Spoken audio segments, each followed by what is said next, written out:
Welcome to Make It Funny, where I take your suggestions and I make them funny. If you'd like to leave a suggestion, just put it in the comments and I'll make it funny. Today's suggestion comes from Jane at Crushing Flowers vs. Smelling Them, whose suggestion is rectal exams.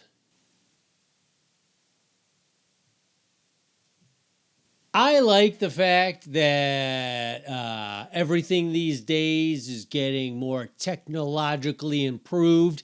And so when I went to my doctor to get my annual checkup, he said, we're going to need to have to do a digital rectal exam. And I said, oh, thank God. Thank God you guys are catching up to the 21st century, a digital rectal exam versus that analog stuff you've been doing. So, he bent me over the table. I pulled my pants down. And I was expecting him to wave maybe an iPad over my butt or some sort of a, iPhone or it could be an Android, whatever. I was expecting the digital version, and then all of a sudden, and I said, "Doctor, what are you doing? I thought this was a digital." He goes, "Yeah, digital. Yeah, digital as in we call our fingers digits." And I said, well, that's pretty misleading. When you said digital, why not just call it a finger rectal exam then? So we're all on the same page. I thought you were going to do it digitally, without having to stick your finger in my butt. So apparently these are also called digits.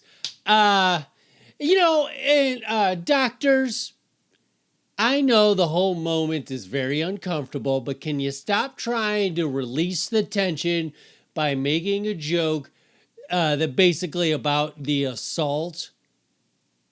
I had a doctor once say, I should have bought you a drink first. I'm like, really? Really? That's what we're doing? We're going to pretend like you're all happy you got to fifth base? Listen, I get it. It's a weird situation. You think you're making it better, but you're not, because you've just basically told me that that this was now, instead of a medical thing, now we were on a date and you should have bought me drinks before you jammed your finger digitally and your digits into my butt. And does this only work with men? I'm pretty sure that a doctor couldn't get away with this if he was doing a gynecological exam. He's got his fingers in there and he's like, I should have bought you a drink first. That would pretty much have them dismembered and disbarred. Maybe not dismembered. If it's in the Middle East, maybe then. Although probably not, because they don't respect women. But disbarred is what I meant to say. But anyway, the point is, I've had this happen before with the doctor and the thing that I just said. Now this video is feeling a lot like a rectal exam. Is it as painful? It's starting to get there. Anyway, thanks for the suggestion, nobody.